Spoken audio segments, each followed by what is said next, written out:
queria dizer que eu acho que não existe país como o Brasil.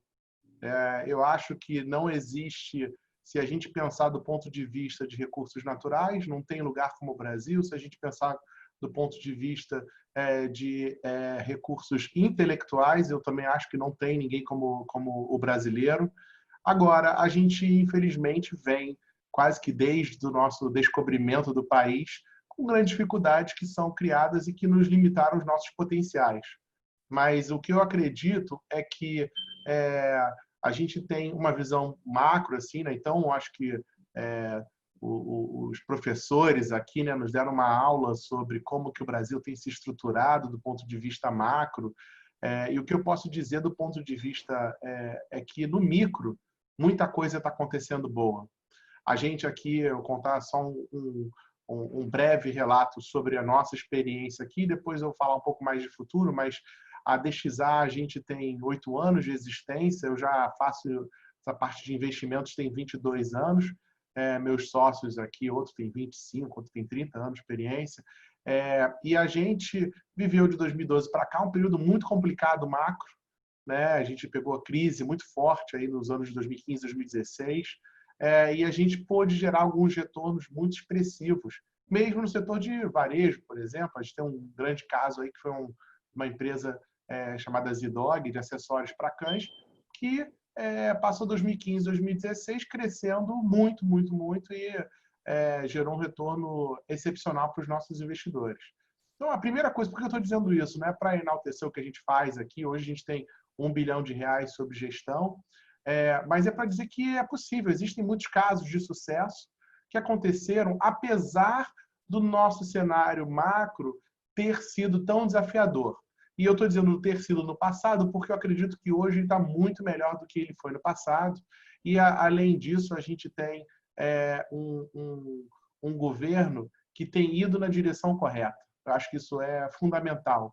Não existe bola de cristal, não tem como você saber exatamente cada um dos seus passos, mas os passos têm sido corretos. E o que eu acredito que eu acho que é a grande, vamos dizer, doença ainda que o país passa do ponto de vista de investidores estrangeiros, né? Eu estou envolvido diretamente com investidores estrangeiros desde 2005. Hoje, mesmo aqui na DXA, 97% do nosso capital é de investidores estrangeiros. A gente vem tendo cada vez mais investidores brasileiros, mas ainda o foco é completamente no investidor estrangeiro. Então, por isso que eu acabo fazendo essa vida de cheerleader, como você comentou aí, de estar indo no mundo afora falar de Brasil, tá? Agora, eu acho que a gente vive um momento, um grande desafio de percepção.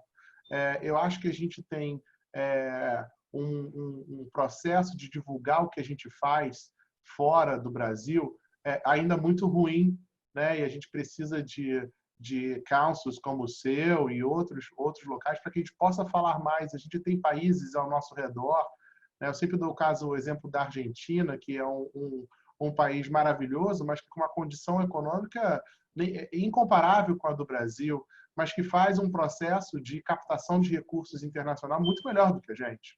É muito mais divulgado, muito melhor do que a gente acaba fazendo. Mas parte desse problema é porque o Brasil é muito autossuficiente do ponto de vista de investidores, né? A EMI falou muito bem sobre o número de pessoas físicas que entraram na Bolsa, né? Está em 2,6 milhões de pessoas na Bolsa hoje. Esse número era 600 mil reais 600 mil pessoas há 4 anos atrás.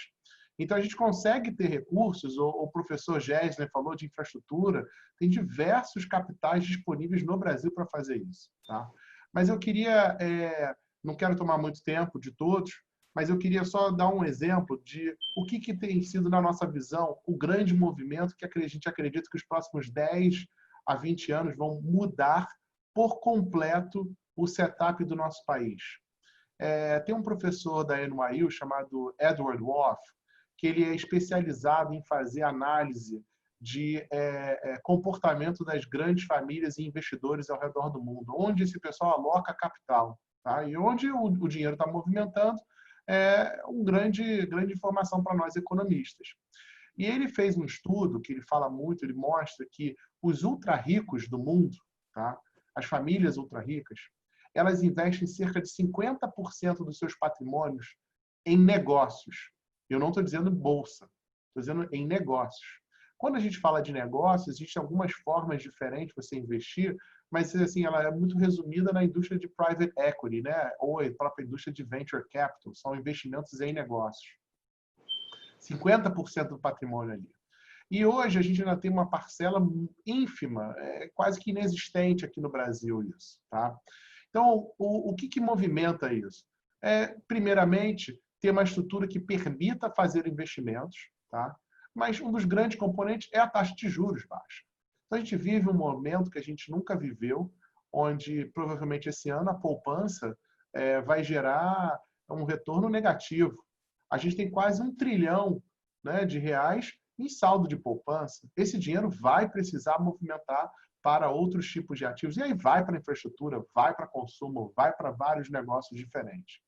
E eu vou terminar a minha frase aqui, até porque não quero me delongar demais, mas vamos só fazer o seguinte reflexão.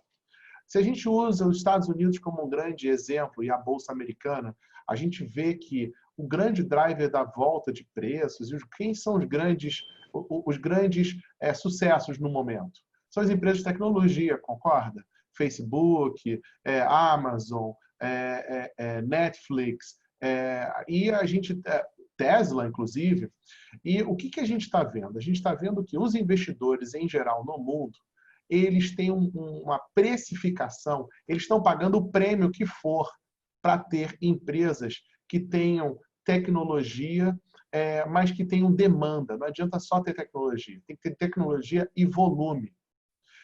Se você pegar, por exemplo, um Facebook, ele negocia hoje em dia 10 vezes o faturamento, quanto vale lá. Uma Amazon, por exemplo, está negociando 40 vezes EBITDA. Agora, o Facebook é dono do WhatsApp e quer fazer um rollout do business deles de payments. Onde que ele vai fazer? Onde é o lugar que tem o maior número de pessoas engajadas com o WhatsApp? É o Brasil. Então, quando a gente vê, por exemplo, a Uber, o Brasil é um dos melhores lugares da Uber no mundo, mas é uma empresa ainda americana. Então, hoje o Brasil ele ainda é reconhecidamente como um exportador de matéria-prima, que a gente veio da parte, né, a gente falou muito da parte de natureza, e do mercado consumidor para essas grandes empresas de tecnologia.